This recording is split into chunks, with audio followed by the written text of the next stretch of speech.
Hello दोस्तों, जैसा कि आप सभी जानते हैं कि हम लेकर आ रहे हैं आपके लिए क्विक रिवीजन सीरीज।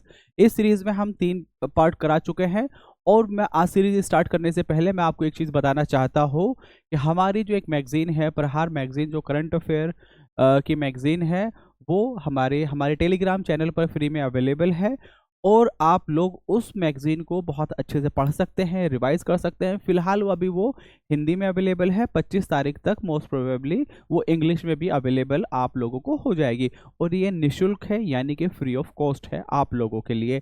हमारी तरफ से आप लोगों की तैयारी में ये हमारा योगदान है। बहुत सारे योगदानों में से एक छोटा सा योगदान ये भी है। तो देखिए, चलिए चलते हैं हम तीसरे सेशन पे बिना टाइम को वेस्ट किए।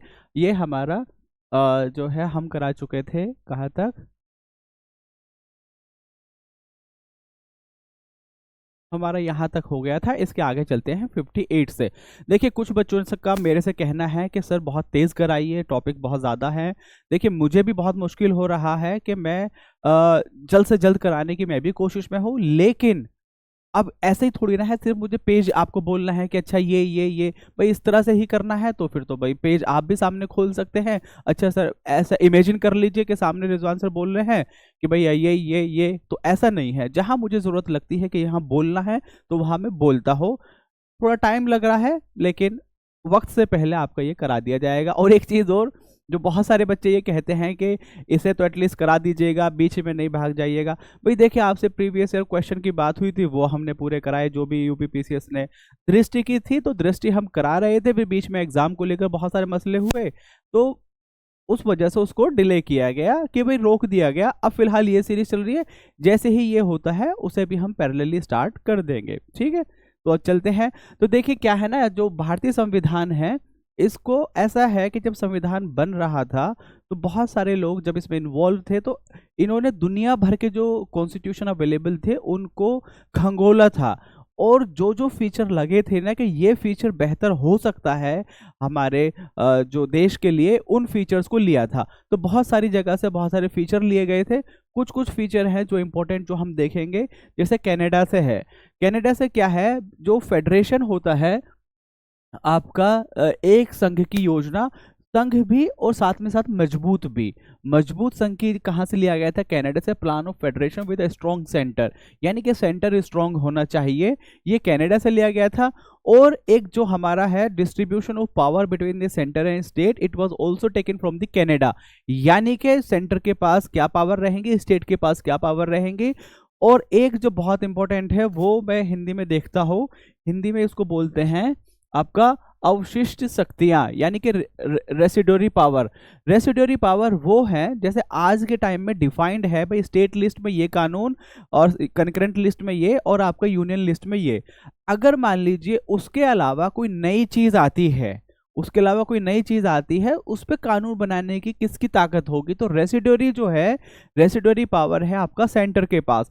जैसे फॉर एग्जांपल, अगर आज के टाइम में एआई को के ऊपर किया जाए, अब जो कॉन्स्टिट्यूशन मेकर थे उनको तो पता नहीं होगा ना कि एआई को कहां पर रखें, या फॉर एग्जांपल स्पेस एक्सप्लोरेशन है, उसके ऊपर कोई एक्ट बनाना है, तो उनको तो पता नहीं होगा। तो ऐसी कुछ चीजें जो फ्यूचर में आ सकती है, तो उनके ऊपर पावर होती है आपके सेंटर को। तो इसको बोलते हैं रेसिडोरी पावर या अवशिष्ट शक्तियां। ये हो गया आपका। उसके बाद है आपका अमेरिका का। एक और चीज है कनाडा का जो इंपॉर्टेंट है, जैसे गवर्नर है, गवर्नर का जो ऑफिस है वो लिया गया है 1935 के एक्ट से, गवर्नमेंट ऑफ इंडिया 1935 एक्ट से, लेकिन उसको सेंटर अपॉइंट करेगा एज एन एजेंट, वो लिया गया है कनाडा से। यानी कि आप इस तरह से मान के चलिए कि जो गवर्नर की ऑफिस है, जो पोजीशन है, वो ली गई है गवर्नमेंट ऑफ इंडिया एक्ट 1935 से, और उसको जो अपॉइंट करेगा सेंटर, या मतलब जिस तरह से वो एक लिंच पिन की तरह काम करता है, वो लिया गया है आपका कनाडा से। तो ये हो गया गवर्नर के बारे में, यहां नहीं लिखा था, इस पॉइंट को आप ऐड कर लीजिएगा अपने नोट्स में। इसके आगे चलते हैं अमेरिका। अमेरिका से बहुत सारी चीजें ली गई हैं। एक तो जैसे रिटन कॉन्स्टिट्यूशन हो गया, और एक जो है जैसे जुडिशियल रिव्यू है। Written constitution, president is the supreme commander of the arm forces, लिखित संविधान, राष्ट्रपति सशस्त्र बलों का सर्वोच्च कमांडर होता है। ये उपराष्ट्रपति जो है वो आपका राज्यसभा का चेयरमैन होगा बाय डिफॉल्ट। ये भी कहाँ से लिया गया है, आपका अमेरिका से लिया गया है।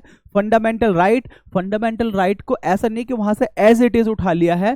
फंडामेंटल राइट को अमेरिका में क्या बोलते हैं, bill of rights. Bill of rights ये वहां से लिया है, ठीक है। अब supreme court, freedom of judiciary and judicial review. जो जुडिशियल रिव्यू है, न्यायिक समीक्षा और जुडिशरी की स्वतंत्रता है, इसको भी कहां से लिया गया है, अमेरिका से लिया गया है। और एक चीज है जिसको बोलते हैं प्रीएम्बल, प्रीएम्बल भी वहीं से लिया गया है। अब प्रीएम्बल को एज इट इज ऐसा नहीं कहा गया कि प्रीएम्बल है, पहले आपका था ऑब्जेक्टिव रेजोल्यूशन। ऑब्जेक्टिव रेजोल्यूशन, और इसको जो हमारे पहले प्राइम मिनिस्टर थे पंडित जवाहरलाल नेहरू, खैर उस टाइम तो नहीं थे प्राइम मिनिस्टर, तो उस टाइम जब उन्होंने इंट्रोड्यूस किया जवाहरलाल नेहरू ने, वो जो इंटरिम गवर्नमेंट थी ना उसके प्राइम मिनिस्टर थे, क्योंकि इंडिपेंडेंस 1947 में मिली है। तो ऑब्जेक्टिव रेजोल्यूशन को इंट्रोड्यूस किया था किसने, पंडित जवाहरलाल नेहरू ने, और बाद में फिर इसको अडॉप्ट किया गया एज ए प्रीएम्बल, ठीक, लास्ट में इसको अडॉप्ट किया गया था। तो ये हो गया आपका अमेरिका से। अमेरिका का हो गया यूनाइटेड किंगडम से। यूनाइटेड किंगडम से क्या लिया गया है, जैसे एक तो होता है आपका जो हेड होता है, एक होता है नॉमिनल हेड, एक होता है रियल हेड। नॉमिनल वो है यानी कि जो सिर्फ नाम मात्र का है, और रियल वो है जिसके पास असल में पावर है। अब जैसे जो पार्लियामेंट्री सिस्टम है, पार्लियामेंट्री सिस्टम में क्या होता है ना, जो हेड है प्रेसिडेंट हेड होता है, तो प्रेसिडेंट जो है ना वो नॉमिनल है। आप अगर यहाँ भी देखेंगे इंडिया में भी, तो एक डिबेट है कि क्या जो प्रेसिडेंट है वो रबर स्टैम्प प्रेसिडेंट है, क्योंकि प्रेसिडेंट जो है वो काउंसिल ऑफ मिनिस्टर की एडवाइस के बिना काम नहीं करता है। एक दो जगह उनकी मतलब क्या है, डिस्क्रिशनरी पावर है, लेकिन ऐसा बहुत कम होता है कि प्रेसिडेंट उस डिस्क्रिशनरी पावर को सरकार के अगेंस्ट यूज करे।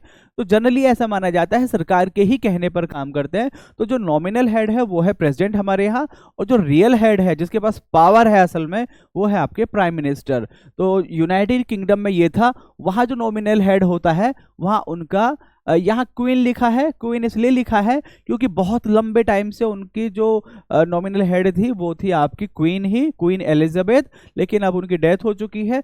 यानी कि कोई भी हो जो मोनार्क है, चाहे वो राजा हो या रानी हो, वही उनके नॉमिनल हेड होंगे। बाकी जो सरकार चुनी जाती है उसका जो लीडर होगा प्राइम मिनिस्टर, वो आपका रियल हेड होगा। इसी तरह से हमारे यहाँ पर भी सिस्टम है। पोस्ट ऑफ प्राइम मिनिस्टर में बता चुका हूँ, parliamentary type of government, bicameral bicameral यानी कि द्विसदनीय संसद आपके, जिसमें लोकसभा और राज्यसभा, इस तरह से है। ये कनाडा से लिया गया। इसी तरह से हम और आगे भी देखेंगे कि क्या क्या चीज़ें कहाँ कहाँ से ली गई हैं। जैसे कि ऑस्ट्रेलिया से कुछ लिया गया है, कुछ फ्रांस से लिया गया है, कुछ यूएसएसआर से लिया गया है, कुछ जापान से। तो उसके लिए आगे चीज़ें जो है ना डिवाइड कर करके बड़ी सोच समझ के इस तरह से रखी गई हैं। अब ये है, अब जैसे ये है आपका लैंग्वेजेस से रिलेटेड, यहाँ मैं 2 मिनट बस आपके लूँगा और मैं कोशिश करूँगा कि इसको मैं आप लोगों को बता सकूँ। अब देखिए, अगर लिखने के लिए कोई जगह दिखेगी तो मैं लिखता हूँ। लिखने के लिए जगह नहीं दिख रही, आप देखिए 8 शेड्यूल, जो 8 शेड्यूल है, ज़्यादातर बच्चों को खैर पता होगा। 8 शेड्यूल में है आपकी लैंग्वेजेस, जो टोटल हैं 22। इसमें ओरिजिनली थी 14, तो 14 से 22 का जो सफ़र है ना वो ये है आपका 21st constitution amendment act, 71st constitution amendment act and 92nd constitution amendment act. पहले से 1 ऐड हुई थी, इससे 3 ऐड हुई थी, और इससे 4 ऐड हुई थी। अब हुई कौन कौन सी, देखिए बड़ा ही खूबसूरत है। 21 और 71 को जोड़ दो तो 92 आ जाएगा, 1 और 3 को जोड़ दो तो 4 आ जाएगा। इस तरह से यहाँ पर ऐड हुई थी आपकी सिंधी, और यहाँ पर हुई थी आपकी नेपाली, मणिपुरी एंड कोंकणी, ये यहाँ पर लिखा हुआ है, नेपाली, मणिपुरी एंड कोंकणी। और नीचे जो हुई थी ये थी आपकी MSDB, यानी कि मैथिली, संथाली, डोगो एंड बोडरी। मैंने ऐसे याद किया था, देखिए सिंधी तो पहले एक ऐसे याद कर लीजिए। जो 71st में है ना, इसको याद कीजिए, नमक, NAMAK, एन से नेपाली, एम से मणिपुरी एंड के से कोंकणी, नमक हो गया। और जो ये लास्ट वाला है ना, वो मैंने याद किया था, बच्चों की बहुत सारी ट्रिक होती है, MSD यानी कि महेंद्र सिंह धोनी की जो बैटिंग है वो लाजवाब थी, यानी कि मैथिली, संथाली, डोगरी, बोडो, इस तरह से आप इसको याद कर सकते हैं। कई बार आ जाता है, इस बार तो यूपीएससी ने भी पूछा था, तो बहुत हद तक चांस है कि क्या यूपीपीसीएस या बीपीएससी इसको पूछ ले। अब देखिए, थोड़ा सा स्पीड बढ़ाता हूँ आप लोगों को ध्यान में रखते हुए। जो आपका 72वां जो अमेंडमेंट एक्ट है उसे बोलते हैं मिनी कॉन्स्टिट्यूशन भी कहा जाता है। जो 42nd है, मिनी कॉन्स्टिट्यूशन इसलिए कहते हैं क्योंकि संविधान में जो सबसे ज्यादा चेंजेस लेकर आया था वो 42वां कॉन्स्टिट्यूशन अमेंडमेंट एक्ट लेकर आया। इसने आपके बहुत सारी चीजों को चेंज किया। फिलहाल यहाँ हम डीपीएसपी को देख रहे हैं। डीपीएसपी यानी कि डीपीएसपी को हिंदी में भी डीपीएसपी लिखा है, directive principles of state policy जो है उसमें क्या क्या चीजें चेंजेस लेकर आए। 39A, to provide free legal aid to the poor, गरीबों को निशुल्क कानूनी सहायता प्रदान करना। अब देखिए, यहां तो कॉन्स्टिट्यूशन में दे दिया और डीपीएसपी है। डीपीएसपी का मतलब होता है कि सरकार उस चीज को अचीव करने की कोशिश करेगी, सरकार के लिए वो उसका गोल बन गया है। अब ये गोल किस तरह से आपका 1987 में आता है, NALSA act, NALSA, NALSA act 1987। इसके तहत कोशिश की गई कि लोगों को फ्री लीगल एड प्रोवाइड कराई जाए। इससे भी अब आगे बढ़े, फिर आया 2008 में ग्राम न्यायालय एक्ट, फिर जो मोबाइल कोर्ट, इन सब का जो कॉन्सेप्ट है। तो असल में जो है वो इस वाले जो आर्टिकल है इसको अचीव करने के लिए ये सारी कोशिशें की जा रही थी सरकार की साइड से। एक है 39E, शोषण से बच्चों एवं वयस्कों की सुरक्षा, protection of the children and adults from the exploitation. अब देखिए, एक्सप्लॉयटेशन की एक और बात है जो कौन से आर्टिकल में है, कौन से आर्टिकल में आप बताएंगे, 23 या 24? 23 आर्टिकल या 24 आर्टिकल है, वहां भी फोर्स्ड लेबर और एक्सप्लॉयटेशन से बचाने का कहा गया है। और यहां भी है, यहां protection of children and adults from the exploitation है, वो फंडामेंटल राइट है, ये डीपीएसपी है। दोनों में आप डिफरेंस देखेंगे और बताएंगे वो 23 में है या 24 में है। देखिए, एक चीज है, आप अगर कमेंट करते हैं ना, जैसे मैंने कल कुछ क्वेश्चन पूछा था तो कुछ बच्चों ने कमेंट किया। अब अगर आप ज्यादा कमेंट करेंगे, मुझे भी तो लगेगा ना कि आप ठीक से देख रहे हैं। कुछ ही सेकंड लगेंगे आपके, मानता हूं आपका टाइम बहुत कीमती है, आज के टाइम में एक एक सेकंड बहुत कीमती है, लेकिन 2-4 सेकंड, 5 सेकंड निकाल लीजिए हमारे लिए भी, तो थोड़ा सा तो आप निकाल सकते हैं, ठीक है। एक है 41A, 41 है participation of workers in the management of the industry, participation of the workers in the management of the industry, उद्योगों के प्रबंध में श्रमिकों की भागीदारी। अब जैसे कहते हैं ना, किसी चीज को इम्प्लाई जो करके देखते हैं, यानी कि उसका क्या असर हुआ। अब अगर आप देखेंगे ना, कंपनीज एक्ट 2013, उसमें किस तरह से जो एम्प्लॉयज हैं उसका बोर्ड ऑफ डायरेक्टर का एक कॉन्सेप्ट है, फिर बोर्ड ऑफ डायरेक्टर का किस तरह से फैसला लिया जाता है। तो उसको अगर इम्प्लाई, मतलब सोचे आप कि ये इसका ओरिजिन कहां से है, तो वो आर्टिकल 43A, एक है 48A यानी कि 48A, to protect and improve the environment. ये जो 4 है डीपीएसपी, ये ऐड किए गए किससे, 42nd से। 42nd से और भी बहुत सारी चीजें ऐड की गई, वो डिटेल में जैसे जैसे चीजें आती रहेंगी वैसे वैसे देखते रहेंगे। कोशिश हमारी साइड से यही है कि हम तेजी से कर सके, थोड़ा टाइम लगता है, अब मजबूर हूं, आदत से कहीं ना कहीं तो बताना पड़ेगा ही। अब जो सूफी है, सूफीज्म जो है इस्लाम का वो पार्ट है, मतलब जो सबसे ज्यादा सॉफ्ट वाला समझा जाता है। और इसमें क्या था, मेजर सूफी सिलसिला, इसको अगर आप डिवाइड करेंगे ना सूफीज्म को, एक तो बेशरा, एक बाशरा। तो शरा जो है ना, शरा है शरीयत से, शरीयत क्या, इस्लामिक कानून। तो जो इस्लामिक कानून को मानकर चल रहे हैं वो है बाशरा, और जो उसके बिना चल रहे हैं वो है बेशरा। ये है मेजर डिवीजन। अब यहाँ को सूफी सिलसिला है, उसी में से ही डिवीजन है ये। एक डिवीजन तो वो है, फिर यहाँ नाम दिए हुए। तो सूफी सिलसिला फाउंडर चिश्ती जो है, ख्वाजा माइनुद्दीन चिश्ती, अजमेर में इनकी दरगाह है। सोहरावर्दी जो है वो बाहुद्दीन जकरिया। ये वाला बहुत बार पूछा जा चुका है, पूछा तो ये भी गया है, लेकिन ये बहुत बार सोहरावर्दी, इसके फाउंडर कौन है, बाहुद्दीन जकरिया। कादरी, शत्तारी, फिरदौसी भी आप याद रखेंगे, फिरदौसी, शेख बदरुद्दीन समरकंदी। देखिए, बाहुद्दीन और बदरुद्दीन, यहां आप थोड़ा सा कंफ्यूज हो सकते हैं। मैं फिर वही कह रहा हूं, पढ़ना आपको सब है, मुझे जो लगता है, ऐसा नहीं है जो मुझे लग रहा है वो वाकई में ही सही होगा। दरअसल मैंने जो ऐसे देखा, मुझे लगा रिकॉर्डिंग स्टार्ट नहीं हुई है, इतने टाइम से बोल रहा था। तो हाँ, तो बाहुद्दीन एंड बदरुद्दीन, ये आप देखेंगे। थोड़ा जहां भी कंफ्यूजन वाली चीज हो ना, उस पर जरूर ध्यान होना चाहिए। नक्शबंदी जो है इसको बाकी बिल्ला इन्होंने, ये इनके फाउंडर हैं। ठीक है, अब इसके आगे चलते हैं। कुछ जो अब बाबर के टाइम की कुछ लड़ाइयाँ। बाबर जो है फर्स्ट बैटल ऑफ पानीपत, पहली पानीपत की लड़ाई किसके बीच में, जो दिल्ली सल्तनत की लास्ट थे। दिल्ली सल्तनत के लास्ट में कौन थे, लोधी थे। कौन थे, लोधी थे। उसमें भी लोधी में कौन, इब्राहिम लोधी। एक मैं दिल्ली सल्तनत का बताता हूं, दिल्ली सल्तनत को कैसे याद कर सकते हो। सब खाओ टमाटर, सब, मैं उसमें बोलता हूं, लिखेंगे आप लोग खुद। सब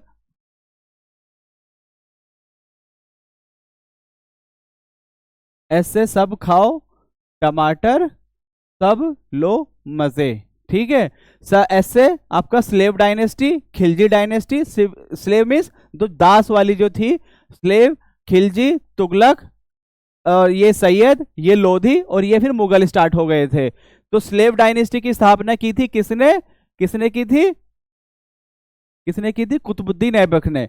और जो खत्म हुई दिल्ली सल्तनत किस पे हुई, इब्राहिम लोदी पर हुई। ठीक है, ये सबसे लॉन्गेस्ट दिल्ली सल्तनत की थी। ये खैर आगे हम देखेंगे, फिलहाल यहाँ देखते हैं। तो पहली बैटल ऑफ पानीपत की थी इब्राहिम लोदी वर्सेस बाबर, और इसमें बाबर को विक्ट्री हुई थी ये 1526 में। इसके बाद इन्होंने कुछ लड़ाइयाँ लड़ी, जैसे बैटल ऑफ खानवा, चंदेरी, घाघरा। ये जो है ना, इसकी कई बार क्रोनोलॉजी पूछी गई है, तो आप एक तो ये देखेंगे, और इसी तरह से हुमायूं की कुछ लड़ाई है, जैसे बैटल ऑफ चंदेरी, और या फिर बैटल ऑफ नहीं, चंदेरी तो इनकी है, वहीं देखकर बताऊंगा। फिलहाल ऐसा अब कुछ भी बोलने से बेहतर है आदमी चुप ही रहे। Battle of Panipat, battle of Khanwa, Chanderi, Ghaghra, and death of Babur. अब बाबर की डेथ के बाद में कौन आ जाता है, हुमायूं।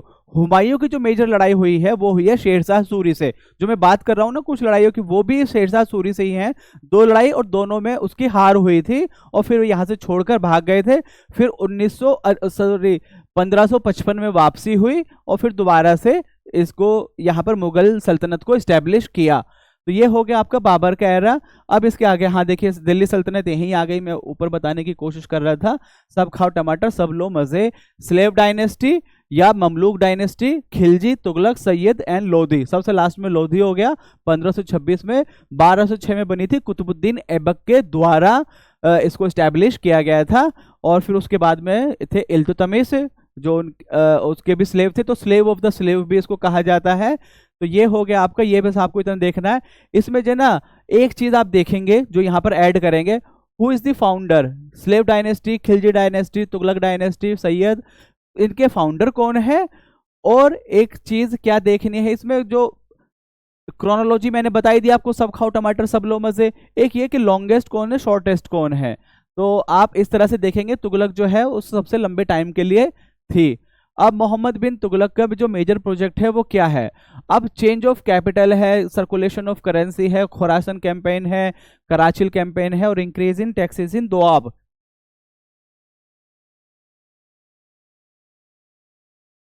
अब देखिए, ये जो है ना, जो कैपिटल जो चेंज की गई, था क्या ना, उस टाइम में जो नॉर्थ वेस्ट जो प्रोविंस है ना आपका, देखिए मैप हमारा ऐसे ही है, देखिए भैया भाई ज्यादा कुछ नहीं। ये वाला जो रीजन है ना इंडिया का, ये वाला रीजन, यहाँ से जो ना बहुत वल्नरेबल था। जितने भी अटैक हुए ना, फॉरेन अटैक वो इधर से हुए हैं, क्योंकि यहाँ तो आपका हिमालय ने प्रोटेक्ट कर रखा है, और नीचे आपका इधर आपका अरब सागर, इधर बे ऑफ बंगाल। तो ये वाला ही एरिया था, और सेंट्रल एशिया की साइड से यहाँ पर अटैक हुए हैं, सेंट्रल एशिया या वेस्ट एशिया की साइड से। तो चेंज ऑफ कैपिटल जो है ना भाई, देखो जितना फ्रंट के पास कैपिटल रहेगी उतना नुकसान का डर है, और जहाँ कैपिटल है ऑब्वियसली किंग भी वहीं रहता है। तो इसने कोशिश की थी मोहम्मद बिन तुगलक ने कि अपनी कैपिटल को शिफ्ट करे, और शिफ्ट कहाँ करने की बात थी, देवागिरी में। तो ये भी इंपॉर्टेंट है कि किसने की, मोहम्मद बिन तुगलक, कब की, 1326, और कहाँ के लिए की, देवागिरी। आप देखेंगे सर्कुलेशन ऑफ टोकन करेंसी। अब क्या हुआ ना कि इसलिए भी कहा जाता है टोकन करेंसी, कि उस टाइम जैसे जो पैसे थे भाई किस चीज में होते थे, गोल्ड सिल्वर, तो वो दिक्कत थी मतलब सर्कुलेशन में। तो उस कमी को ओवरकम करने के लिए क्या किया गया, टोकन करेंसी का, सांकेतिक मुद्रा का प्रचलन किया गया। एक है फिर खुरासन कैंपेन। खुरासन जो है ये आपका खुरासन वेस्ट एशिया, वेस्ट वाली साइड में। और क्या था ना कि दुश्मन पहले हम पे यहाँ अटैक करे, हम पहले ही आगे पहुंच जाएं, ताकि हम उस बॉर्डर के पार ही, मतलब पास ही, हम अपना एक स्ट्रॉन्ग फ्रंटियर डेवलप कर सके। तो इसलिए खुरासन पर कैंपेन था, लेकिन वो हो नहीं पाया ठीक से। फिर एक है कराचिल कैंपेन, और उसके बाद है इंक्रीज इन टैक्सेस इन दोआब। तो ये बस आप ये देखें, change in capital, token currency कब की, खुरासन और कराचिल। ठीक, अब इसके हम आगे चलते हैं। इसके जो आगे है foreign citizen who came during the reign of Shahjahan, Shahjahan के टाइम में, काल में कौन कौन से विदेशी आए थे और कहाँ। इसमें अब थोड़ा सा इंपॉर्टेंट हो जाता है आपका, जैसे पीटर मुंडी है, ये कहाँ से थे, इटली थे। अब ये भी डेट अगर आप याद करने बैठ गए ना तो भैया फिर हो जाएंगी बहुत सारी डेट, तो सारी डेट याद नहीं करनी है। अब जैसे एक ये है जीन बैप्टाइज ट्रेवरनियर, ये जो है ना यूपीएससी में भी क्वेश्चन पूछा गया है। तो जैसे जो चीज आपको लगे ना रिपीटेड है, उसकी अगर आप याद भी कर लें थोड़ा सा तो कुछ फायदा है। हर किसी की याद करने चलेंगे ना तो फिर फायदा नहीं है, क्योंकि फिर तो आप डेटों में खोकर रह जाएंगे। ये तो हिस्ट्री है, फिर आपका ज्योग्राफी में भी बहुत कुछ आएगा, आपका पॉलिटी में बहुत कुछ आएगा, इस तरह से तो आप उसी में खो के रह जाएंगे, फैक्ट्स में छोटे छोटे में। तो ये है Peter Mundy, Francis Bernier, Niccolao Manucci and Jean Baptiste Tavernier. ये जो है आपका पीटर मुंडी, ये इटली से है। पीटर मुंडी कहाँ से है, इतावली। फ्रांसिस वर्नियर, ये फ्रांसिस नाम से ही है, फ्रांस से है। निकोलो मानुशी जो है ये भी इटली से। मानुशी जो है ना बड़ा ही खूबसूरत सा वर्ड है। और तो निकोलो मानुशी और पीटर मुंडी ये आपके इटालियन हो गए, दो इटली के थे, दो फ्रांस के थे। जीन बैप्टाइज ट्रेवरनियर और फ्रांसिस वर्नियर, ट्रेवरनियर वर्नियर सिमिलर से नाम है, फ्रांस से हैं। ठीक है, मुंडी मानुशी ये इटली से हैं। इसने 6 बार किया था। He was a jeweller. UPSC में यही क्वेश्चन पूछा था कुछ डायमंड से रिलेटेड कि कौन से ये थे। अब है अगला टॉपिक है ग्रासलैंड का। ग्रासलैंड को जो है ना आप इस तरह से डिवाइड किया, 2 टाइप से होती हैं। एक आपकी उष्णकटिबंधीय भाई ये जो है ना, ये वाला नाम मुझे लगता है बचपन से ही बहुत अच्छा, जब मैं बहुत छोटा था, क्लास में था, तभी हमने शिफ्ट किया था एकदम suddenly Hindi medium to English medium. अब ये वाला ऐसा वर्ड है जो ना तो हमें हिंदी में समझ में आता था और ना ही इसका इंग्लिश में समझ में आया। उष्ण कटिबंधीय घास, कटिबंधीय घास मैदान और शीतोष्ण कटिबंधीय घास मैदान। ग्रासलैंड वाला एरिया है, देखिए डेजर्ट हो गया, ग्रासलैंड हो गया, फिर फॉरेस्ट वाला एरिया होता है। तो ये जो ना इकोसिस्टम का इस तरह से है। अब ये हम थोड़ा सा देखते हैं, 2 टाइप की होती हैं, तो ट्रॉपिकल यानी कि उष्ण कटिबंधीय, और एक होता है टेम्परेट।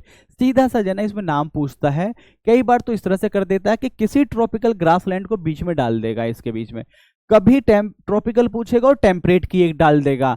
एक तो ये क्वेश्चन पूछ लेता है कि which of the following are correctly matched, कि कौन कौन सी इसमें उष्ण कटिबंधीय, कौन कौन सी इसमें शीतोष्ण कटिबंधीय घास हैं, घास के मैदान हैं। कभी पूछ लेता है ये कहाँ पर है, तो वो हम देख लेते हैं। जो सवन्ना है ये अफ्रीका में है। सवन्ना के बारे में एक चीज और याद रखिए, सवन्ना इंडिया में भी पाई जाती है, इंडिया का आंध्र प्रदेश वाला जो रीजन है और भी कुछ, तो सवन्ना इंडिया में भी है। कैंपोज जो है, कंपोज ये ब्राजील में है। लानोस जो है, लानोस ये वेनेजुएला और कोलंबिया में है। ये आपका कहाँ है, वहां पर है। टेम्परेट जो है, अब ऑब्वियसली से आप देखेंगे ये थोड़ी थोड़ी ठंडी जगह पे होगी, क्योंकि नाम ही टेम्परेट है, शीतोष्ण है। जो परेरी है, परेरी आपका यूएसए और कनाडा में। और जहां जहां टेम्परेट ग्रासलैंड है ना, वहां गेहूं की खेती बहुत ज्यादा होती है, इसलिए इनको ग्रेनरीज ऑफ द वर्ल्ड के नाम से भी जाना जाता है। जैसे इस वाले एरिया को, जैसे स्टेपी है, स्टेपी यूक्रेन रशिया, मेजर जो पोर्शन है ना दुनिया के गेहूं का, वो यहीं पे ही पैदा होता है।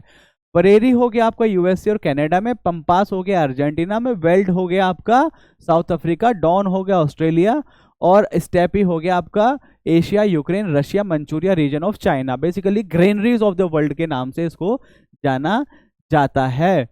तो ये हो गया आपका। अब country with the longest coast line in the world descending order. अब जो ना यहाँ ये मुझे बड़ा ही अच्छा फैक्ट लगा। देखो कनाडा तो दिखने में बहुत बड़ा लगता है, कनाडा का तो आप समझ लेंगे। फिर इंडोनेशिया और रशिया, रशिया का आप कंफ्यूज हो सकते हैं, आप सोचोगे रशिया इतना बड़ा है, ऐसा है तो उसकी कोस्ट लाइन बड़ी होनी चाहिए, मतलब इस टाइप से। तो नॉर्वे की बहुत बड़ी है। ये जो ना एक्सेप्शन जो है यहाँ पर जो गलत कराएगा आपका, जैसे एक होता है ना भाई, देखिए 150 में से ऐसा होता है 50-60 क्वेश्चन ऐसे हैं जो आपको डायरेक्ट आते होंगे। फिर तो जनाब कैलकुलेटेड रिस्क लेकर चलते हैं, इसको ऐसे कर सकते हैं, इसको ऐसे कर सकते हैं, इसको ऐसे एलिमिनेट कर सकते हैं, इसको वैसे कर सकते हैं। तो उस तरह से ये भी जब आप एलिमिनेट करेंगे ना, तो आप पहले हटाएंगे कैन नॉर्वे, नॉर्वे तो का थोड़ी ना होगा सबसे बड़ा, आप सोच ही नहीं सकते। तो Canada, Norway, Indonesia, Russia, Philippines, इस तरह से एक बार इसको देख लीजिए। लॉन्गेस्ट याद रखिए कनाडा, रशिया जो है टॉप 5 में है लेकिन ऊपर नहीं है, तो रशिया 2 से तो नीचे है। अब चाहे जो भी हो, इतना भी ज्यादा सीक्वेंस याद नहीं हो करना है, बस टॉप याद होना चाहिए सेकंड, और फिर थोड़ा सा एक बार इस तरह से आंख बंद करके अरेंज कर सोच लीजिए, जैसे जिसे आप सबसे ज्यादा मोहब्बत करते हो, प्यार करते हो, उसी तरह से थोड़ी देर के लिए मान लीजिए जीएस वाले पोर्शन को आप कर रहे हैं, उसकी शक्ल ना से ही तो जीएस की शक्ल से ही इसको देख लीजिए। Canada, Norway, Indonesia, Russia, Philippines, तो इस तरह से है। इंडिया भी जो है, इंडिया की भी अच्छी खासी बड़ी कोस्ट लाइन है, लेकिन वो है आपकी कितना, 16वें नंबर पे। अब अगर कोस्ट लाइन की बात ही हो रही है, तो इंडिया की जो ये कोस्ट लाइन है, ये आपका गुजरात के यहाँ से और ये वेस्ट बंगाल तक, तो यहाँ से यहाँ तक जो है ना, टोटल कितने 9 स्टेट हैं जो इंडिया के कोस्टल एरिया में आते हैं। गुजरात, महाराष्ट्र, गोवा, कर्नाटका, केरला, तमिलनाडु, आंध्रा, उड़ीसा, वेस्ट बंगाल, ये हो गए आपके जो है। यहाँ पर है आपका अंडमान निकोबार, यहाँ पर है आपका लक्षद्वीप। सबसे जो लंबी है वो है आपके गुजरात की कोस्ट लाइन, ये भी आपका फैक्ट पूछ लिया जाता है। ओवरऑल पूछा जाए तो अंडमान एंड निकोबार की है, ठीक। तो इसको इस तरह से आप देख लेंगे। अब हम इसके यहाँ से आगे चलते हैं। इसके आगे जो फैक्ट है ये है आपका hills of south India, north to south, north to south, ठीक है। अब जने इसको ऐसे कर लेते हैं, एक जने एक चीज ये है, ये हो गया सबसे ऊपर है नल्लामलाई, फिर है नीलगिरी, अन्नामलाई एंड कार्डेमम। देखो कार्डेमम यहाँ हो गई, अन्नामलाई यहाँ हो गई, इसको तो आप ऐसे याद रख लीजिए कैन के नाम से, कैन उल्टा, नल्लामलाई उससे ऊपर है भाई, नल्लामलाई उस तरह से आप कर सकते हो। वैसे अगर हम साउथ इंडिया के जो देखते हैं, जो जो पहाड़ियाँ हैं, उनके लिए एक चीज है कैन शी,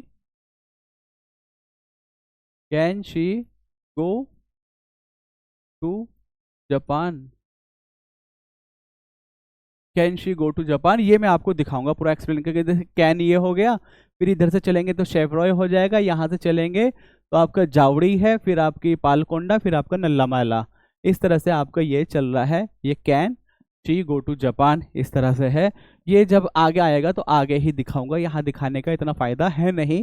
बाकी ये आप याद रखिए, Nallamalai, Nilgiri, Annamalai, cardamom hill. Major local winds of the world. अब देखिए जो लोकल विंड है ना, यहाँ पे जो ये नाम दिए हुए हैं, इसको आप थोड़ा सा और बेहतर कर लीजिएगा। Major local winds of the world, उसमें कुछ गर्म है, कुछ ठंडी है, तो ये आप और याद करेंगे ना तो और बेहतर तरीके से आपको अच्छा लगेगा। जो चिनूक है ना, चिनूक को आइस ईटर भी कहते हैं। चिनूक कहाँ है, यूनाइटेड स्टेट्स और कनाडा में है। पोहन जो है, पोहन जो है वो Alps, Alps mountain Switzerland, sirocco Italy, simoom Arabian desert, brickfielder Australia, norwester. जो ये नॉर्वेस्टर है ना, ये 2 जगह है, एक तो न्यूजीलैंड में है और एक इंडिया में भी पाई जाती है। ये इंडिया में भी जो प्री मानसून शोवर होता है ना, उसमें से एक जो है उसका नाम है नॉर्वेस्टर। और ये आप मुझे बताएंगे कि नॉर्वेस्टर किस वाले स्टेट में नाम है जो प्री मानसून शॉवर है। जैसे कि एक नाम काल बैसाखी है, एक मैंगो शावर है, एक चेरी ब्लॉसम है, तो आप मुझे बताएंगे नॉर्वेस्टर जो है वो किस स्टेट में नाम लिया जाता है, नॉर्वेस्टर किस स्टेट में नाम लिया जाता है, ये आप बताएंगे मुझे। इतनी तो मैं आपसे उम्मीद करता हूँ, और एटलीस्ट जो है ना, मतलब कोई एक आधी बच्चा ना बताए, ज्यादा बताएं तो बेहतर रहेगा। कुछ कमेंट करना हो तो इसी बहाने से कर देना। एक है शमाल, शमाल जो है वो आपका इराक और पर्शियन गल्फ में है। एक है सांता आना, एक कैलिफोर्निया, एक है कोयम्बैंग। कोयम्बैंग आपको बहुत अच्छे से याद होनी चाहिए। कोयम्बैंग जनरली देख रहे, आप सारी देख रहे हैं ना सब उस तरफ, उस टाइप से कोयम्बैंग आपको याद होना चाहिए। Major tribes of the world, pygmies जो है वो कोंगो बेसिन में। पिग्मी कहाँ है, कोंगो बेसिन में। बोरो है ब्राजील में। इकांथा दक्षिण Africa, Haida America, Tartar Siberia, Bedouin जो है अरब, याकू टुंड्रा रीजन यानी कि जो ठंडा वाला ऊपर रीजन है, Zulu South Africa, and Masai East Africa. East Africa और Kenya particularly Masai tribe. Masai के बारे में एक चीज़ है छोटी सी बताता हूँ। मसाई को अपनी गायों से बहुत प्यार होता है।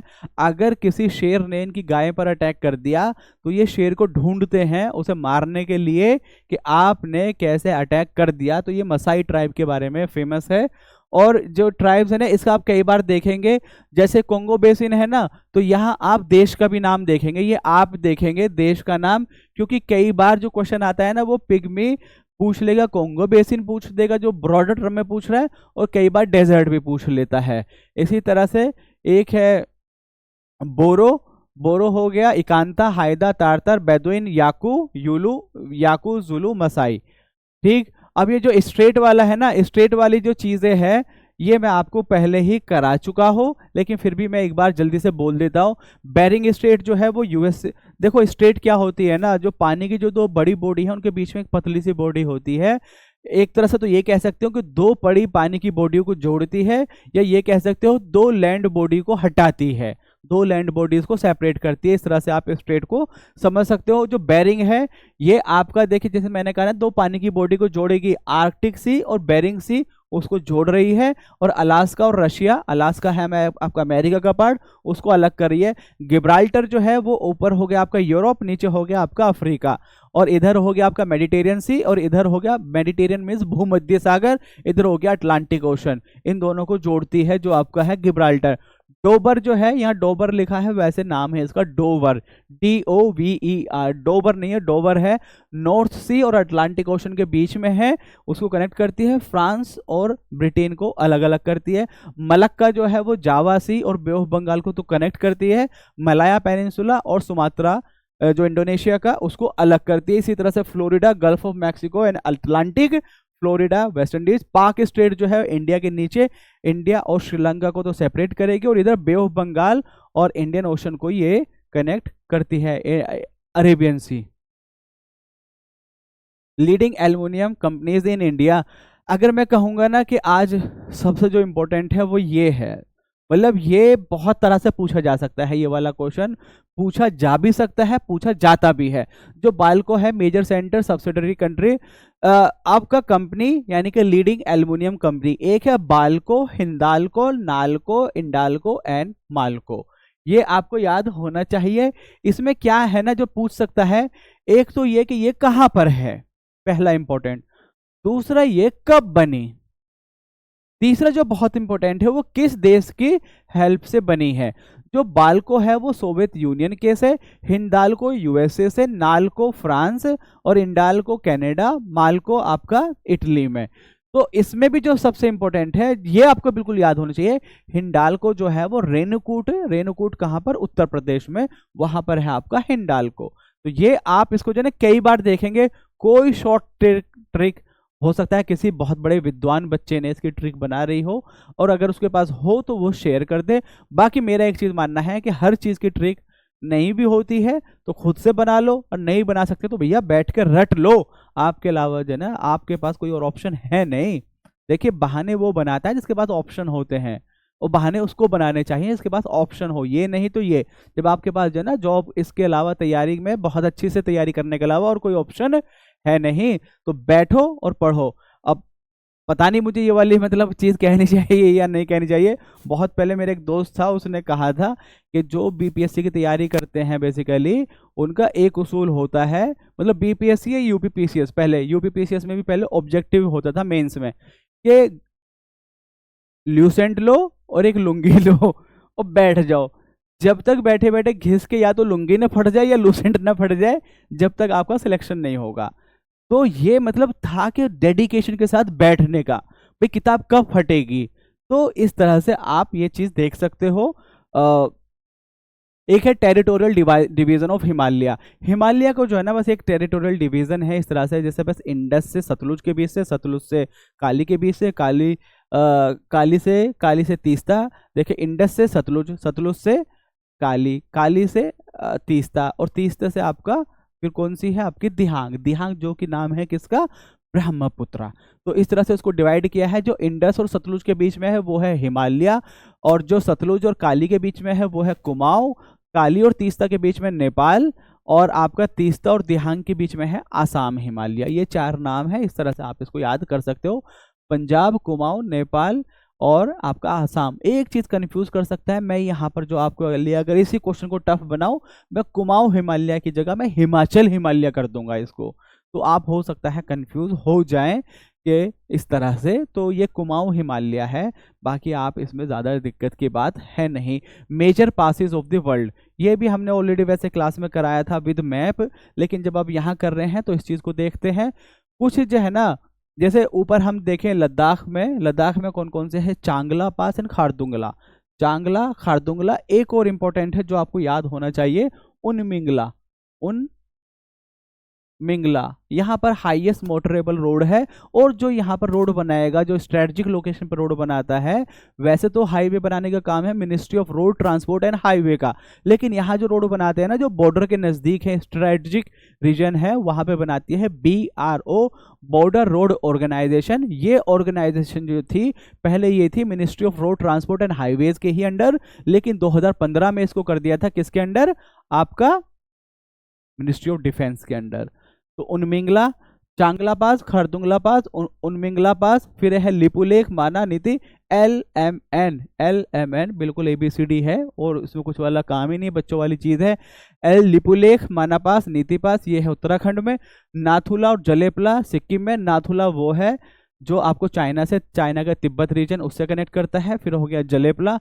एक ये मुझे बड़ा अच्छा लगा, तुजू पास याद रखना है, मणिपुर में है। फिर है अरुणाचल प्रदेश में बोमदिला, यांगयप, दीफू पास एंड चंकन पास। एक और है जिसका नाम है सेला पास। सेला पास के पास ही है सेला टनल। और ये जो है, जो अरुणाचल प्रदेश का तवांग रीजन है, तवांग रीजन से ये ऑल वेदर कनेक्टिविटी प्रोवाइड कराने के लिए, क्योंकि चाइना के साथ हमारे कभी भी हालत जो है ना वो बिगड़ने के चांस होते हैं, तो इसलिए ऑल टाइम कनेक्टिविटी प्रोवाइड कराने के लिए सेला टनल कहाँ, सेला पास कहाँ, अरुणाचल प्रदेश की भी किस जगह, तवांग।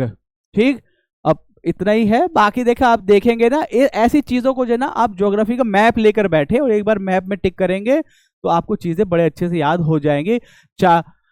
आपका चांगला हो गया लद्दाख में, खारदुंगला हो गया लद्दाख में, उनमिंगला भी हो गया लद्दाख में, माना LMN, लिपुलेख, माना, नीति आपका हो गया उत्तराखंड में, और आपका शिपकिला है हिमाचल प्रदेश में। आप शिपकिला कर लिया। तुजू है आपका मणिपुर में, और जलेपला एंड नाथुला है आपका किसमें, सिक्किम में।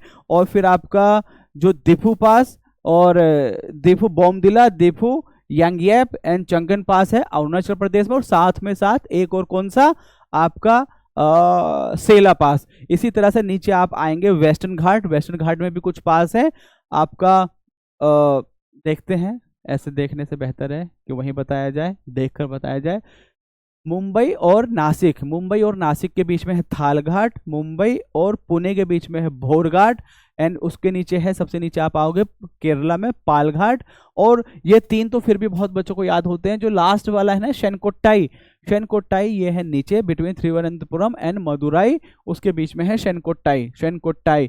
थालघाट, भोरघाट, पालघाट एंड शेनकोट्टाई। मुंबई नासिक, थालघाट, मुंबई, पुणे, भोरघाट एंड पालघाट हो गया आपका जो केरला में कोयम्बटूर एंड कोचीन के बीच में, और आपका शेनकोट्टाई है बिटवीन तिरुवनंतपुरम एंड मदुराई के बीच में।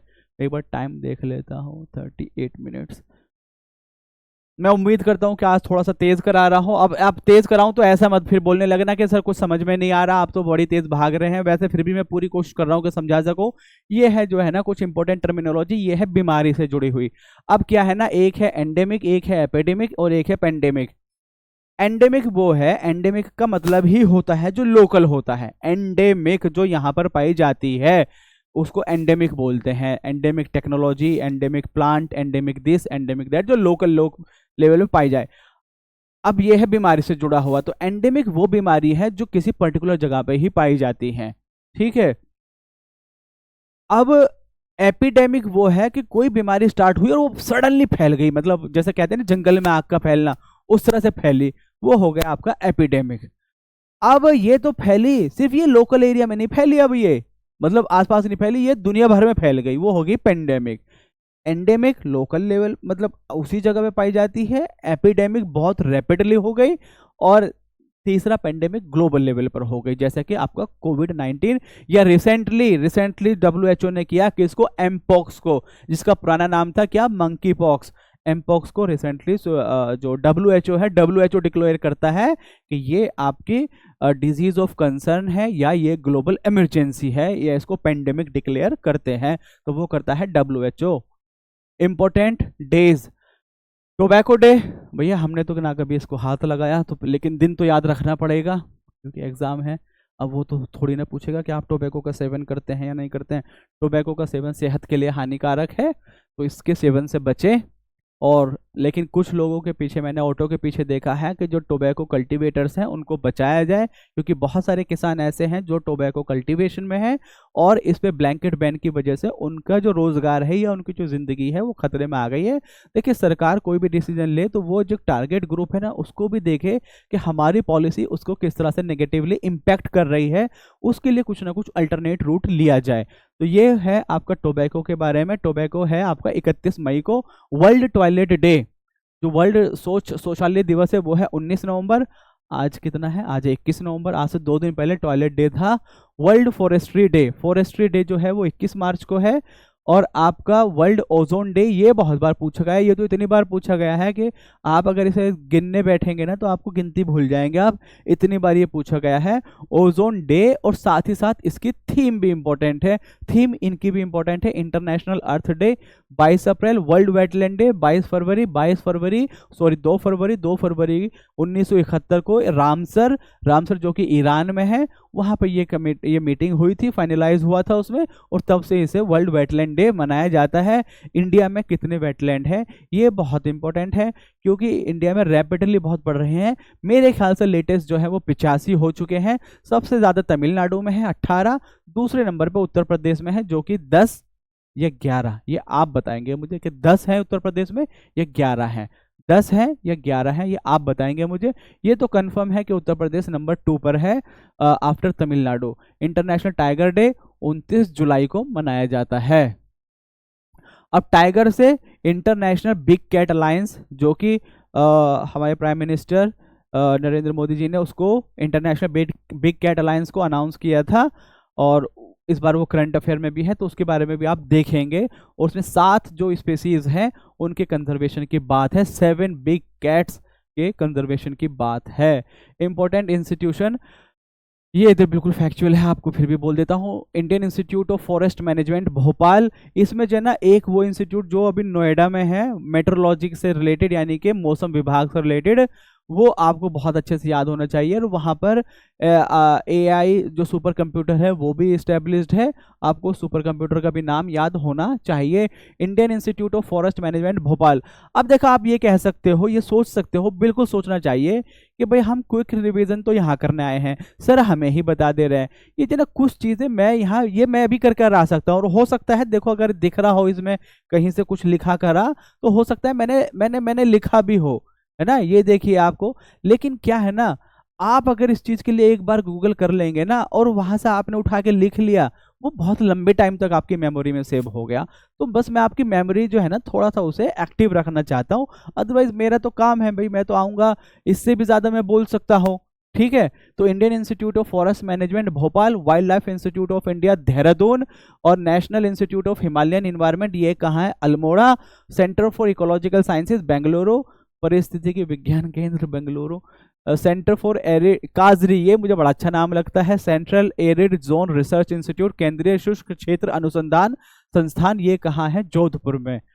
78, ये आपको याद हो गया। Ramban booklet for UPPCS RO prelims. अब देखिए, फिर मैं एक बार बता रहा हूँ, ये जो पीछे नाम है ना, प्रहार मैगजीन, बहुत सारे बच्चे, जब से मैं इस बड़े अच्छे चैनल जिसका नाम है UPPCS1 में यहाँ पर आया हूँ, मैंने पहली वीडियो ली, तो पहले ही दिन मेरे यूट्यूब पर कमेंट आता है कि सर प्रहार मैगजीन कब कराएंगे। अब मैं भी परेशान था कि भाई प्रहार क्या है, लेकिन जब मैंने उसके कंटेंट को देखा तो मैंने पाया कि बहुत अच्छा है, ठीक है। अब वो जो है ना, पिछले साल के भी मैंने उसके रिव्यूज़ पढ़े, बहुत अच्छे थे। और इस बार बहुत बच्चे उसको डिमांड कर रहे थे। कल वो लॉन्च हो चुकी है, हमारे टेलीग्राम चैनल पे फ्री में अवेलेबल है। फिलहाल हिंदी में अवेलेबल है, इंग्लिश में 2-3 दिन में आ जाएगी। मैक्सिमम 25 तारीख को आप लोगों के हाथ में वो होगी। हाथ में इन द सेंस आपके हाथ में मोबाइल होगा, मोबाइल में उसकी पीडीएफ आपको होगी। पीडीएफ से पढ़ सकते हो तो पढ़ सकते हो, अदरवाइज पढ़ना तो चाहिए प्रिंट आउट से ही। प्रिंट आउट निकालिएगा और पढ़िएगा, ठीक। अगर आप लोग थोड़ा सा इजाज़त दें तो मैं पानी पी लेता हूँ, 2 मिनट का ब्रेक लेकर, 1 मिनट का ही।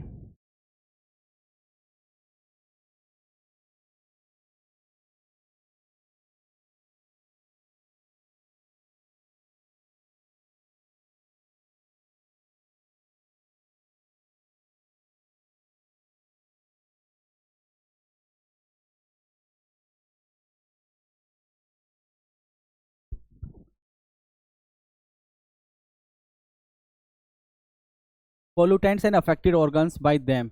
अब देखो कुछ पॉल्यूटेंट होते हैं और वो किसी पर्टिकुलर ऑर्गन पे वो अटैक करते हैं, तो उसका है जैसे एस्बेस्टोस धूल है, उससे फेफड़े पर असर पड़ता है। शीशा जो है वो सेंट्रल नर्वस सिस्टम पर अटैक करता है। कार्बन मोनोऑक्साइड ब्लड स्ट्रीम पर। मरकरी जो है वो उदर यानी कि एब्डोमेन पर। और फ्लोराइड जो है वो आपके टीथ पर असर करता है।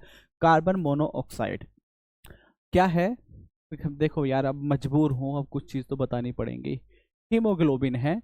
हीमोग्लोबिन हमारे ब्लड में होता है, जिसकी वजह से लाल रंग भी होता है। इसमें आयरन होता है, ये भी चीज़ है, ये भी पूछ लिया जाता है। हीमोग्लोबिन के साथ ऑक्सीजन जुड़ती है जो O2 है, और मतलब हीमोग्लोबिन के साथ ही जुड़ेगी और चली जाएगी।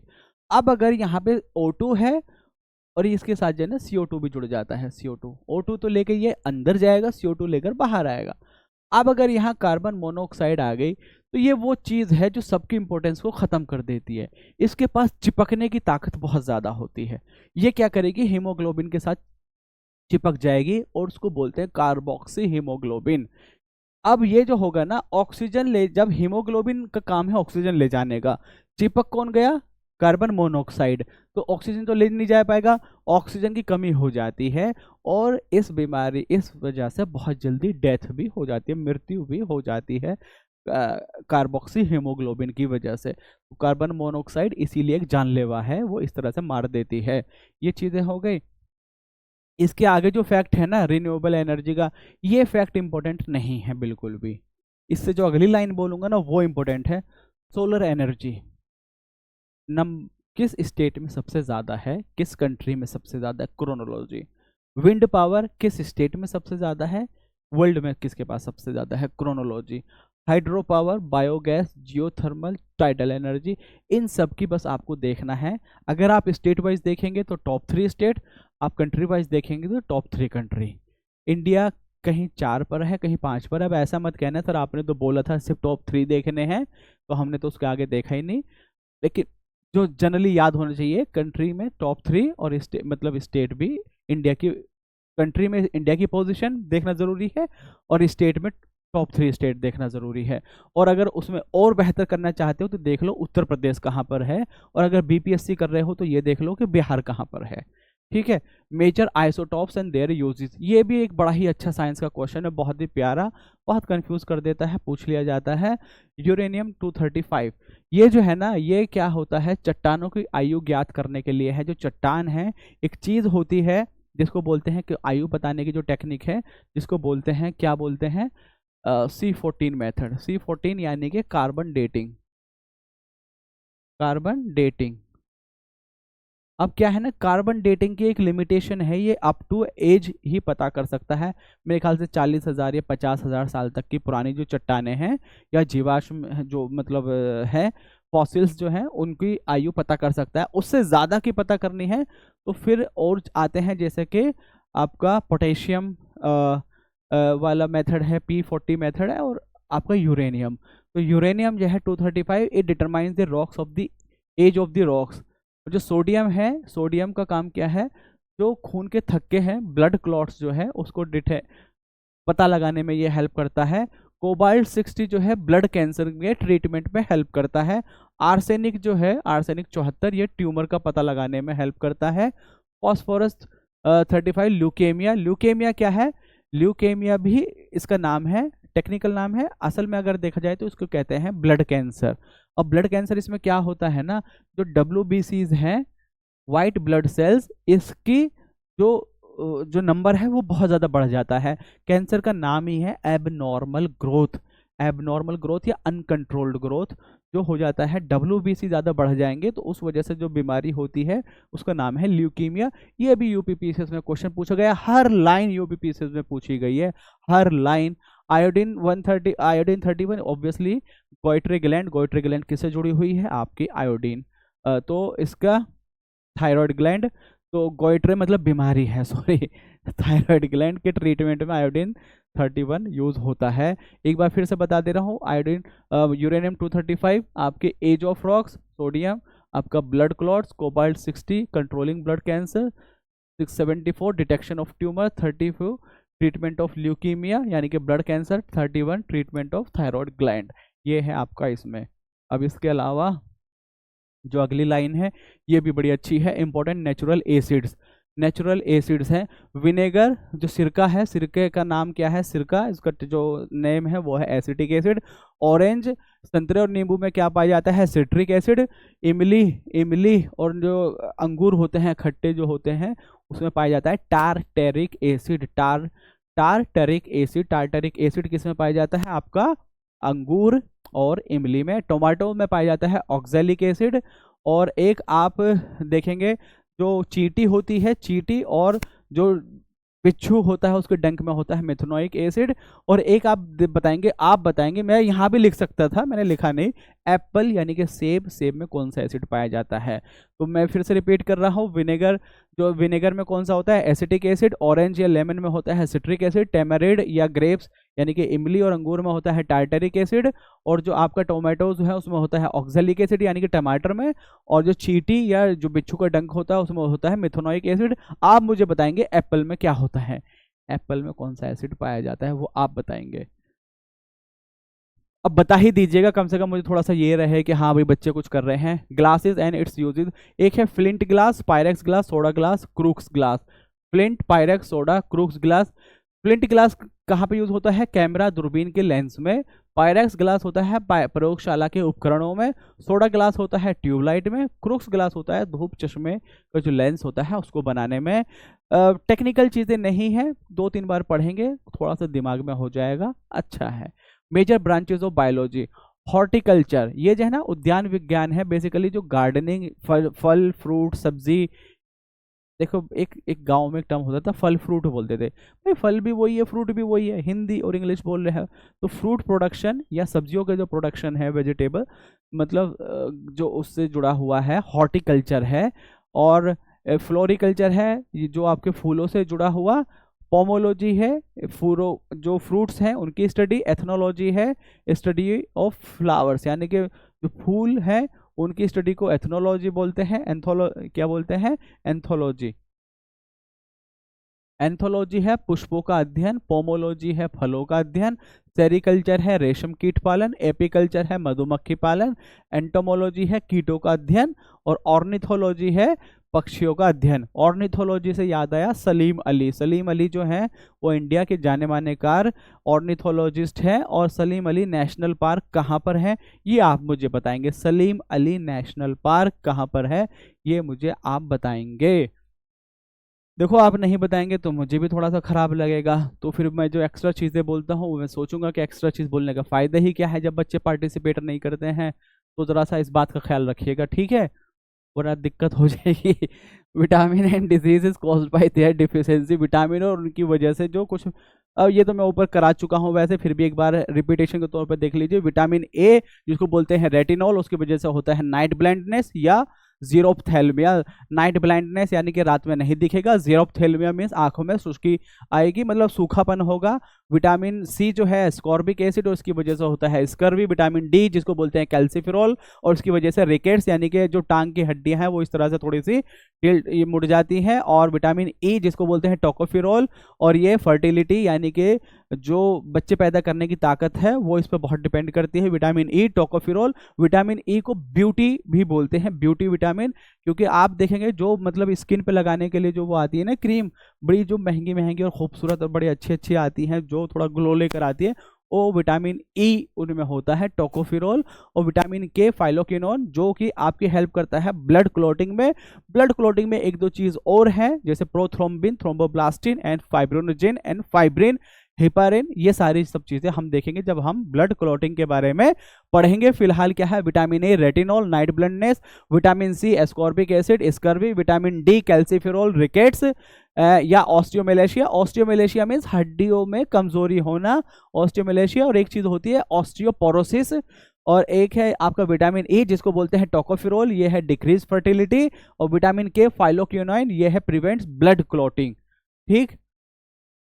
Major crops and suitable climates, rice, देखिए चावल के लिए क्या चाहिए, हॉट एंड ह्यूमिड। भैया जब हमने भी खेती की है, देखते थे कि हाँ घर पे हमारे जो बड़े हैं, पापा तो कम जाते थे क्योंकि वो टीचर हैं, हमारे ताऊ हैं, तो हम भी जाते थे खेतों पे काम करने देखने के लिए। तो कुछ कुछ चीज़ें याद हैं, उसमें से राइस जो है कि कब मूंझी बोलते हैं हमारे यहाँ, की मूंझी लग रही है, rice, hot and humid climate. Wheat जो है सब ट्रॉपिकल एंड टेम्परेट क्लाइमेट, मतलब ठंड के टाइम में जब पानी लगाने जाते थे। एक कहानी याद आ गई ठंड के नाम से, पूस की रात, प्रेमचंद की कहानी है, उसके कैरेक्टर है, उसका नाम मुझे याद आ रहा है हल्कू। हल्कू मतलब वो पूस की रात में कैसे रुकता है, तो वहाँ आपके गेहूं की ही खेती थी जिसमें पानी लग रहा था। ज्वार जो है वो ड्राई क्लाइमेट है, कॉटन जो है सेमी एरिड क्लाइमेट है, अर्ध शुष्क जलवायु, ज्वार शुष्क, और गेहूं उपोषण एवं शीतोष्ण जलवायु, चावल उष्ण एवं आर्द्र जलवायु। मुझे वाकई में आज तक ये चीज़ें समझ में नहीं आई हैं, लेकिन अब समझने की जरूरत भी नहीं है, देख के पढ़ लेता हूँ, आप लोगों को समझनी है। ये पाकिस्तान की कुछ इंपॉर्टेंट सिटी है north to south, Islamabad, Lahore, Multan, Karachi. Karachi सबसे नीचे है, और आप देखेंगे एक ग्वादर पोर्ट है, ग्वादर पोर्ट आपका किस वाले जो वहाँ की प्रोविंस है उसमें है ग्वादर पोर्ट। रेगुलेटिंग एक्ट में देखो, टाइम देखता हूँ कितना हो गया, 56 मिनट। इसको और ख़त्म कर देते हैं, फिर अगली क्लास करेंगे। Act of constitution development. अब देखिए जो आपका संविधान आपके सामने है, आपकी शक्ल में है, जो 26 जनवरी 1950 को आपके सामने आया, या 26 नवंबर 1949 को, जिसको एक शक्ल दे दी गई थी, लेकिन असल में जो पावर में वो आया है वो 26 जनवरी 1950 को आया। लेकिन वो ऐसे ही नहीं आया, एक पूरी प्रोसेस है, उसके जो डेवलपमेंट को ट्रैक किया जाता है। वो अंग्रेज़ों की जब यहाँ हुकूमत स्टार्ट हुई, अंग्रेज़ आए, उन्होंने किस तरह से रूल करना स्टार्ट किया, तो वहाँ से उसका ओरिजिन हम देखते हैं। तो अंग्रेज़ जब आए थे, जब हुआ क्या, जो हो गई आपकी battle of Buxar. Battle of Buxar के बाद हुई इलाहाबाद ट्रीटी। इलाहाबाद ट्रीटी में कुछ अंग्रेज़ों ने सिस्टम डिवाइड किया कि भाई आपका जो रिवेन्यू कलेक्शन हमारे पास, और जो काम है वो आपके पास, नवाब के पास। इस चीज़ को क्या हुआ ना, बहुत धन की लुटाई हुई, और यहाँ से जो लोग जब इंग्लैंड जा रहे थे ना, वो बहुत मोटा धन लेकर जा रहे थे अपने साथ। तो वहाँ लोगों में, कुछ लोगों में ये हुआ, ऐसा नहीं कि उनमें इंसानियत जागी कि ठीक होना चाहिए, लोगों में ये हुआ कि भैया इन्हीं लोगों को क्यों फायदा हो, फायदा तो सब में होना चाहिए। अब उस फायदे को सब में कैसे पहुंचा सकते हैं, जब उसको कंट्रोल किया जाए, जब उसके काम को रेगुलेट किया जाए। यानी कि अब जो लूटा जाएगा ना, सिस्टेमेटिक वे में लूटा जाएगा, उसका नाम आया रेगुलेटिंग एक्ट। दिखाया गया ऐसे कि हम तो कंपनी के अफेयर को रेगुलेट करने के लिए लेकर आ रहे हैं, लेकिन मंशा कुछ और थी। तो रेगुलेटिंग एक्ट आया 1773 का। First step to control the affairs of East India Company in India, the governor of Bengal was renamed as governor general of Bengal. पहले क्या था, गवर्नर, फिर आया गया गवर्नर जनरल ऑफ बंगाल, और पहले जो गवर्नर जनरल बंगाल बने थे वो थे वॉरेन हास्टिंग। आपके वॉरेन हास्टिंग 1773 से लेकर 1785 तक ये रहे हैं, लॉन्गेस्ट सर्विंग जनरल हैं ये ब्रिटेन के। यहाँ पर establishment of supreme court. Supreme court की स्थापना हुई, कहाँ पर हुई, कोलकाता में। एक चीफ जस्टिस थे, 3 जजेस थे। चीफ जस्टिस का नाम पूछ लिया जाता है, चीफ जस्टिस का नाम पूछ लिया जाता है। चीफ जस्टिस का जो मुझे नाम बता देगा, उसके लिए मैं एक चॉकलेट यहीं से ट्रांसफर करूंगा, मतलब अपनी टीम से कहूंगा कि उनके पास पहुंचा दे। इम्फे, टाइम खत्म हो गया आपका, मैं देख लेता हूं कि मैं भी ठीक लिख रहा हूं। सर एलिजा इम्फे, हाँ इम्फे भी याद है तो कर लेता। सर एलिजा इम्फे जो है वो चीफ जस्टिस थे, और ये सुप्रीम कोर्ट इस्टेब्लिश हुआ। अब क्या हुआ ना, यहाँ एक चीज और थी कि यहाँ थे गवर्नर जनरल प्लस 4 मेंबर थे उनकी काउंसिल में, 5 मेंबर थे। अब उस चीज को जो है इससे डिसीजन लेने में बड़ी दिक्कत हो रही थी, क्योंकि दो लोगों को कम से कम अपने साथ रखना था, तब गवर्नर जनरल पावर में आता। अब क्या हुआ, यहाँ पिट्स इंडिया एक्ट में इस 4 को कम करके कर दिया 3।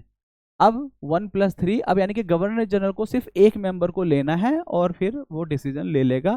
फिर आया पिट्स इंडिया एक्ट, या इसको बोलते हैं एक्ट ऑफ सेटलमेंट 1784।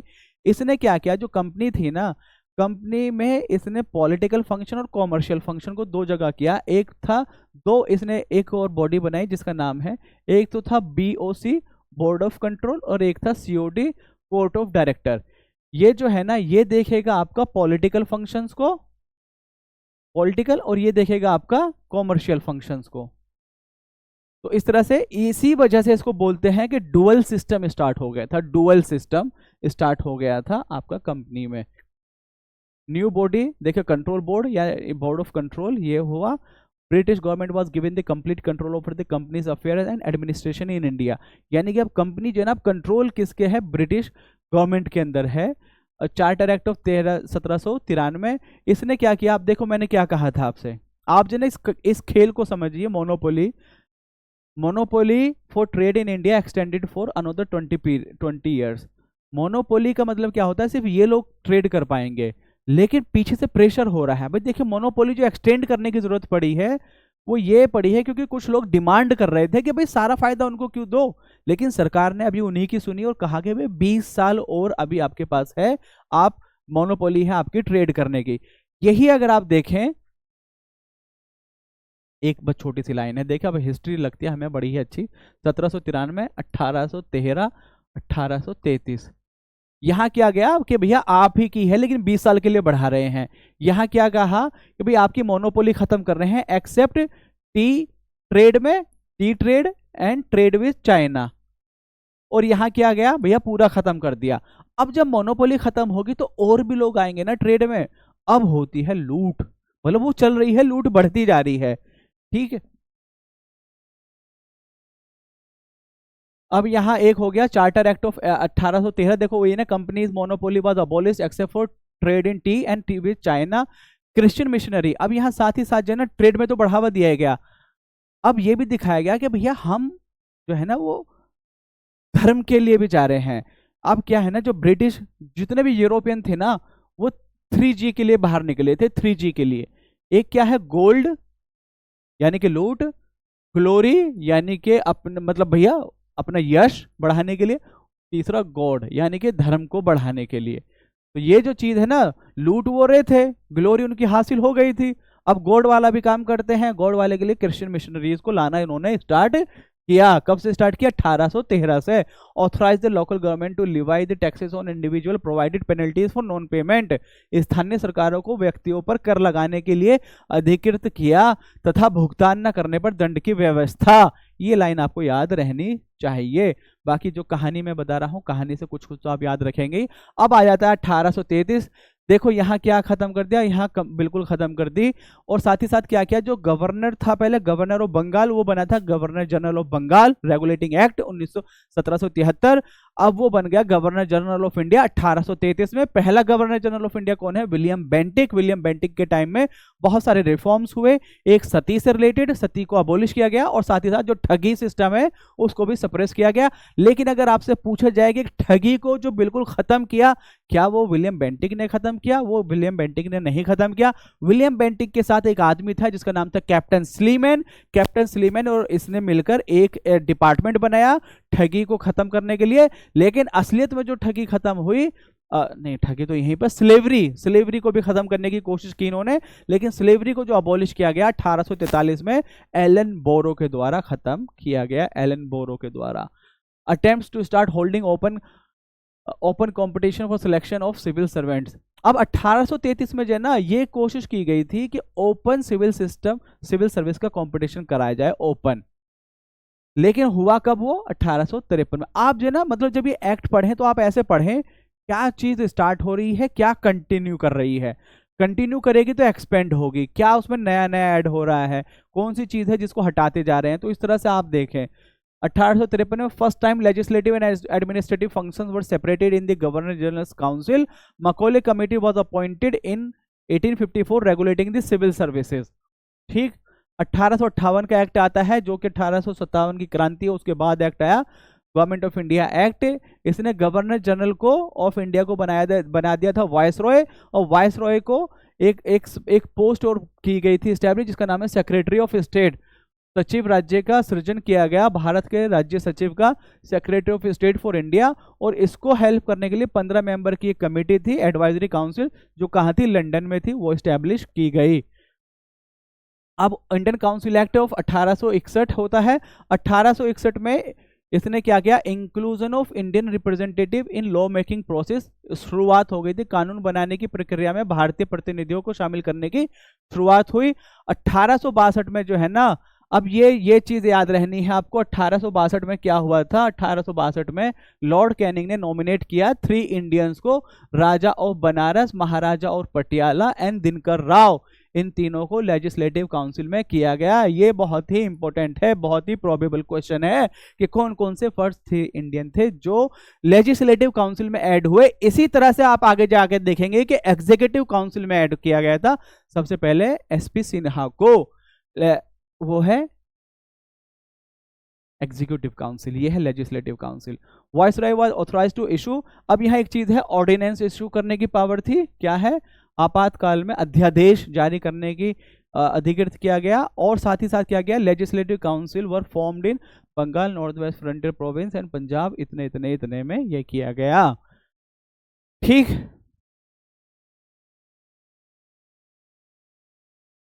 अठारह में legislative council was authorised to increase its function. अब एक चीज और देखेंगे, अब जो है ना, जब इंडियन आ गए 1861 में, अब क्या होगा ना, कुछ ऐसी चीज होगी, एक एक डॉक्यूमेंट होता है जिसका नाम है बजट। बजट क्या है ना, पूरे साल में किस तरह से खर्चा आएगा, मतलब किस तरह से कमाया जाएगा, किस तरह से खर्च किया जाएगा। तो यहाँ क्या हुआ ना, उनको पावर दी गई कि वो बजट पर क्वेश्चन पूछ सकते हैं, debate on the budget and answer questions from the executive, ये हुआ। लेकिन सप्लीमेंट्री क्वेश्चन नहीं पूछ सकते थे। एक चीज और है 1892 के बारे में, यहाँ इनडायरेक्ट इलेक्शन की स्टार्ट हो गई थी, यहाँ पर नहीं लिखा है, मैं बता रहा हूँ। 1919 में Indian council act 1919 Morley Minto reform बोलते हैं, और इसमें क्या गया कि जो काउंसिल लेजिस्लेटिव या सेंट्रल लेजिस्लेटिव काउंसिल है उसके साइज को बढ़ाया गया, और साथ ही साथ क्या किया गया, प्रोविजन फॉर एक चीज और है जिसको बोलते हैं सेपरेट इलेक्ट्रेट, सांप्रदायिक प्रतिनिधित्व जो है वो किसने किया, 1909 वाला जो मोरले मिंटो रिफॉर्म है उसके द्वारा इसको लाया गया। और 1919 का जो एक्ट है मॉन्टेक चेम्सफोर्ड, इसने क्या किया, इसने बहुत सारी चीजें की, इसको देखते हैं 2 मिनट थोड़ा सा। 1919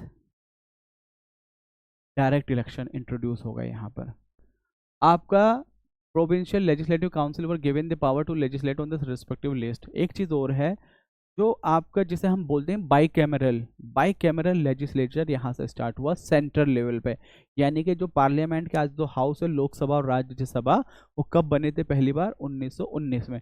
डायरेक्ट इलेक्शन हो गए। एक चीज बोलते हैं डायरकी। डायरकी का क्या मतलब है, जो आपके सब्जेक्ट हैं, कुछ सब्जेक्ट तो रिजर्व कर ले जाएंगे कि भाई इस पे सिर्फ हम कानून बनाएंगे, कुछ सब्जेक्ट आपके ट्रांसफर कर दिए जाते हैं कि इस पे तुम बना लो। तो वो जो तुम थे ना, वो थोड़ा सा इंडियंस को लॉलीपॉप दिया गया था कि आप, मतलब ऐसा लगे कि आप भी कुछ कर रहे हो, या इंडियंस को ये लगे कि हम भी कुछ कर रहे हैं।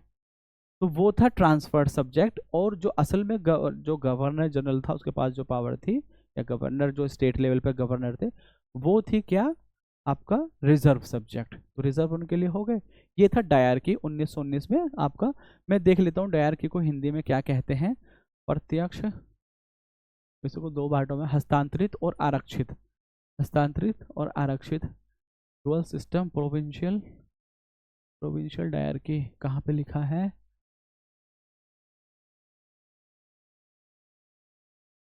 दोहरी व्यवस्था, शासन की दोहरी व्यवस्था, प्रत्यक्ष निर्वाचन की, इतना ठीक है, ये किया गया।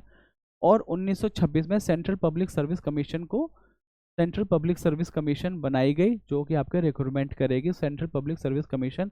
अब आप 1935 वाला एक्ट देखेंगे तो वहाँ सेंटर भी है, स्टेट भी है और जॉइंट भी है। और देखो यहाँ पे union budget was separated from the state budget. एक चीज और मैं दिखाना चाहता हूँ 1909 वाले में, देखो 92 वाले में क्या है, बजट पे सिर्फ क्वेश्चन पूछ सकते हैं, यहाँ supplementary questions placing resolution on the budget और बढ़ाया गया। फिर वहाँ 1919 में सेंटर और स्टेट का बजट ही अलग कर दिया इस तरह से। 1935 की बात है। एक जो मैं आपसे कह रहा था, मैंने स्टार्टिंग में एक पॉइंट बताया था कि कुछ सब्जेक्ट ऐसे होते हैं जो सेंटर के पास, कुछ स्टेट के पास, कुछ कॉन्करेंट, और कुछ होते हैं रेसिडुअरी। रेसिडुअरी वो जो फ्यूचर में आ सकते हैं। उसकी पावर उस टाइम में दी गई थी गवर्नर जनरल ऑफ इंडिया को, या वाइस रॉय बोल दीजिए, और यहाँ दी गई वो देखिए वाइस रॉय को दी गई, और आज के टाइम में किसके पास है, पार्लियामेंट के पास है। तो रेसिडुअरी पावर, ये 2018 में यूपीएससी में क्वेश्चन पूछा गया था कि रेसिडुअरी पावर किसके पास होती है।